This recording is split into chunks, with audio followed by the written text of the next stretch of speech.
Hey everyone, it's Ben Hardy. Today we're looking at the Audi RS7. I'll include a link to the Audi in Salt Lake's website in the description down below. They're providing us with the RS7. If you have any questions, just ask for Landon. Also include a link to my car buying guide. Let's get into it.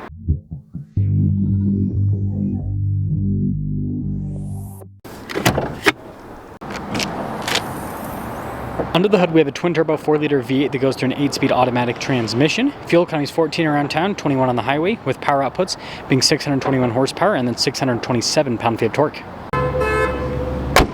Before we move forward with this review, I do want to mention if you want to see more videos just like this, then I recommend you subscribe because I post content every single day. This metallic gray really shows off those distinctive body lines there on the hood. In normal Audi fashion, we've got a really cool headlight design with sequential lights as well.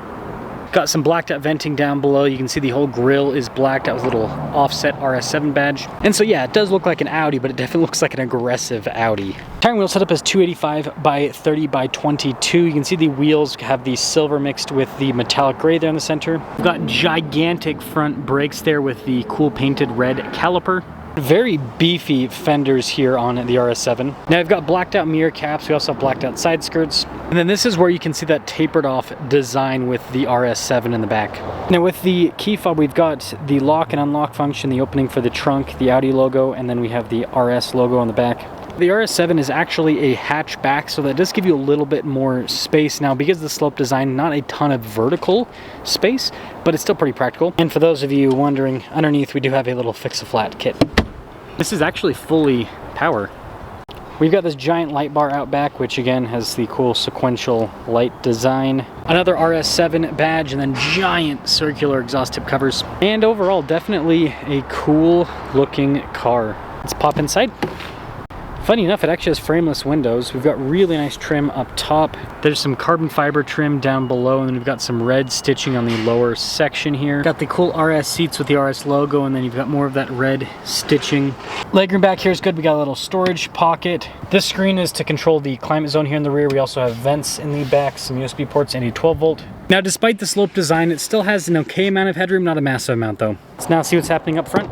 More stitching up top with more of that carbon fiber trim, and then the red stitching, and also there's some suede there on the door panel. All of our window controls right here, your mirror adjustments, the mirrors do power fold in. We also have memory seats and blind spot monitoring with the mirrors. Another RS logo there on the front seat, again really nice perforated trim all down the center, power adjustments on the side with lumbar support. And then your light controls are off to the side. You can see more of that kind of carbon fiber trim.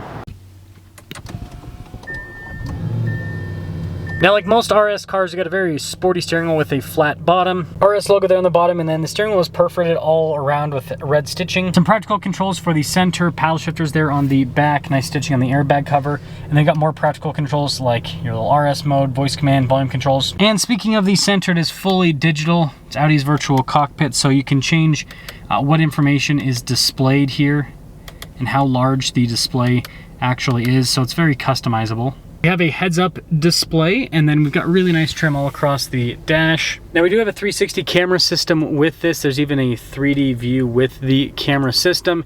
And you guys can see real time, there is a little bit of glare with the screen. It's not horrible though. As for the rest of the infotainment system, shortcut bar here on the side, pretty easy to use. You do have to kind of click in with authority with some of the tabs to pull things up.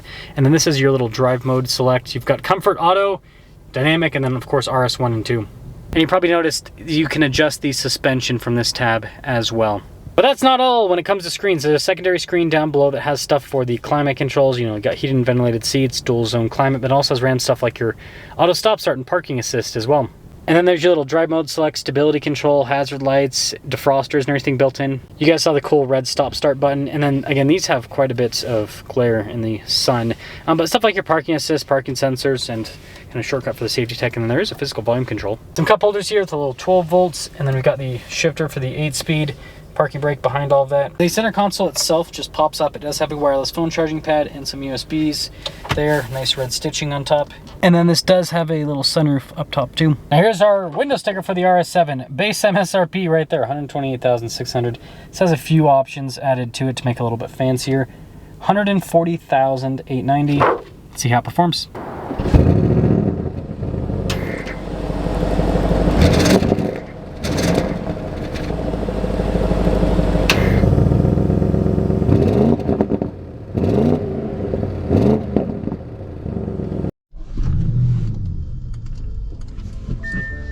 Pretty cool sound with the RS7. I am reviewing this back to back with an RS6. I'll be reviewing that one next. So they're sibling vehicles. Basically just station wagon design versus this kind of coupe sedan design. Fastback, as it's called. But yeah, both of these are really cool cars. I mean, this is your top of the line, crazy fast, high performance, like super cars, right? They're not, I mean, it's not like supercar like an R8, but like super sedan, I guess we could say. Super sedan. It's a very interesting segment, that is for sure. Oh man, this is brutal. Okay, yeah, I'm good at it. Oh man, that has got some torque right off the bat. Now we all know this is gonna be crazy powerful, but I'm interested to see how comfortable this is, because this is supposed to be a dual use car. I'm actually in dynamic mode, so let's pop it into, okay, auto, that's fine. This is supposed to be a car that you can daily drive, and also happens to have 2 billion horsepower. Now when it comes to the ride quality, it's pretty comfortable. The thing that I do think limits this car is the wheels. They are enormous. Now it looks cool, kind of cartoonish if you ask me, a little bit.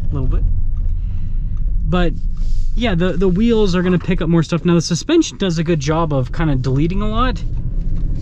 However, you do still feel quite a bit because of the 22-inch wheels. And I've said this in the past, I'll say it again, I think they need to start making off-road RS cars, because the off-road segment in general is just blown up. And so if they did RS horsepower with stuff that, they don't have to go crazy off-roading. Like this already has a height adjustable suspension. They literally just need to do a smaller brake kit so they can fit a smaller wheel and then some all-terrain tires, and maybe add some cladding on the outside. You know what I mean? They can make it work.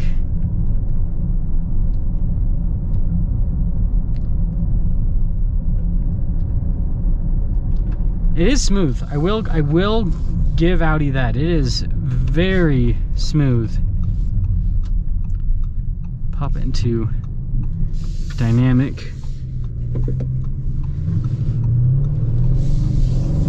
Oh my, oh, this thing punches. I mean, we'll get another little acceleration, but yeah, it's it gives you the same feeling that you get in an electric car. Obviously it doesn't have that same instant hit because it's gotta, you know, spool up the turbos a little bit. But oh my gosh, once those turbos hit, this thing is just, it's a freight train. Absolute freight train. It's got over 600 horsepower. What do you expect? This is a crazy car. Who needs this much horsepower? The one thing I will say though is like, this kind of horsepower on the highway is kind of nice when you need to pass an idiot. You know what I mean? You just put your foot down and it's like, bye-bye. So, crazy car. But yeah, the RS7, I know kind of who buys this. I always see like my friends, like the rich friends, and they're people that are business people. Those are the people that usually buy this kind of stuff. Either way, if you've got the money and you want something that's just crazy performance but then also very daily drivable, that's what this provides. Crazy performance, still daily drivable. And it's not an SUV, so it's easier to get in and out of from that perspective, and it handles a lot better, right? You are going to always give up handling dynamics when you go to an SUV, no matter how much wizardry they put into the suspension and all of that. But this thing is gigantic. Holy crap. Let me guys think about the RS7. I will say one downside is this thing is huge. I gotta look up how long this thing is, because it feels like SUV territory in terms of the, like a big SUV in terms of length.